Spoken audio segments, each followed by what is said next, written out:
The story of a day that begins in the 90s. And in Spain specifically, many horrific crimes were committed, perhaps the most famous of which was the incident in the mountain village of La Romana. It was a horrific crime story that shocked the kingdom to the core, and changed the way an entire country dealt with similar cases. It is a story around which many conspiracy theories were woven, and rumors of police corruption spread as a result. It was a heinous crime, one of the most heinous things the mind can imagine, and the cruelest thing the heart can bear. 3 teenage girls were killed. In this article, November 13, 1992, 4 teenage girls from Alcasser decided to go out and attend a party held by their schoolmates at a nightclub. The girls are Desiree Hernandez, Miriam Garcia, Antonia Gomez, and their friend Esther, all under the age of 15. Suddenly, before going out, Esther felt a sudden pain and decided not to do it. Little did she know that she had escaped a heinous crime that would be the talk of all of Spain for years. Fernando Garcia, Miriam's father, was supposed to take the girls to the party, but the man was sick. Also, the party was in the nearby town of Picasso, not in Alcasser itself, but the girls decided to go anyway. The girls decided to take any means of transportation to get to the party, as well as cover long distances on foot. At first, the 3 of them got into a car with a couple that took them from Alcasser to the gas station at the entrance to Picasso. Upon arriving, the 3 girls got out and decided to walk to the party. On the way, they were met by someone they apparently knew who had come from the same party. The boy was in a car, waved goodbye to the girls who knew him and continued on his way while they continued on foot. It was around 8 p.m. The sun set and darkness fell, and on the way the girls turned off the main road into a large park on the left. Inside that park was a church, and that was the last time anyone would see the 3 Alcazar girls. After the church and on a narrow street, the girls continued walking excitedly to reach the school party, but fortunately, or rather, unfortunately, to be more precise, they were met by a car with 2 young men in it. It stopped in front of them and the 2 young men in it offered to take the girls to the place they wanted. And indeed, in a reckless act, the girls got in with them despite their ignorance of the identity of the person in the car. The girls asked the 2 young men to take them to the club where the party was being held, and they agreed.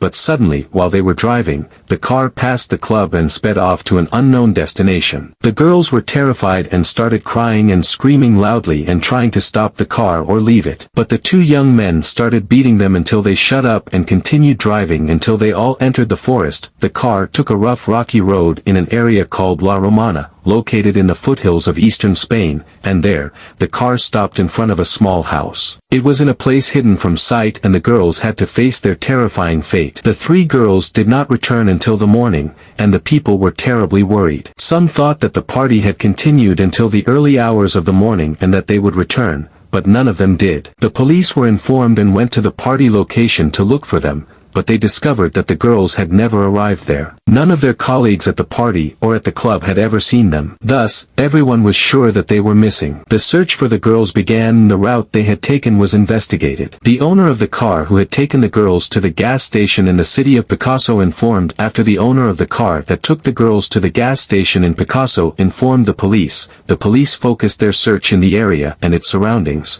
including the surrounding forests. Everyone who could have been involved in the incident was questioned, both locals and residents of the town of Alcasser, but without any results. There was no trace of the girls or any evidence of what had happened to them. The days passed and the case of the missing girls became the talk of the town in Spain. Everyone was worried and feared for their daughters and sons, and the fears increased dramatically as time passed without anything being found. The case became the talk of the media and even reached the then Spanish Prime Minister, Felipe González, who promised to provide more support to the search forces in the hope of finding the girls. The search continued for more than 2 months without any progress, until the tragic day came on January 27, 1993, 75 days after the girls disappeared. 2 beekeepers were walking in the La Romana forest when one of them noticed something strange under a bunch of unnaturally stacked branches. As they approached the place, they discovered a wristwatch shining from under the branches, and next to it a human hand. The 2 men immediately alerted the police,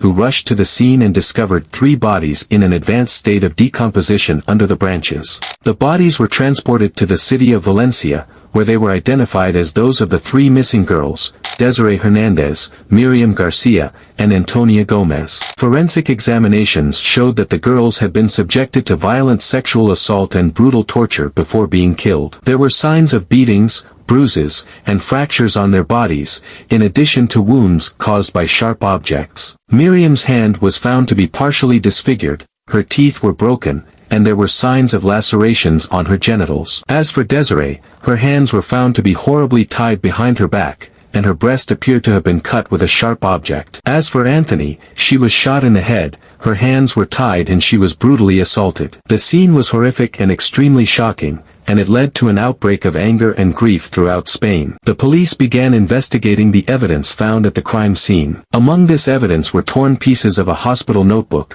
which proved to belong to a young man named Enrique Ingles. After the investigation, it turned out that Enrique had nothing to do with the crime, but his brother Antonio Ingles and his friend Miguel Riquet were the main suspects. Miguel Riquet was arrested, and he fully confessed to the crime. He indicated that Antonio Ingles was the mastermind of the crime, as he lured the girls to the abandoned house in the forest and tortured and raped them before killing and burying them. As for Antonio Ingles, he managed to escape from the police after learning of Miguel's arrest and confession. He was traced to Portugal, from where he fled to Ireland, but after being pursued by the police, he completely disappeared and has not been found since, raising many doubts and questions about whether he survived and is now living under a false identity or whether he actually drowned during his attempt to escape. Thus, the case ended in a tragic and shocking manner, and attention focused on the investigations that raised suspicions about the possible complicity of some prominent figures in Spain. The case remains engraved in the memory of the Spanish as one of the most heinous crimes the country has witnessed.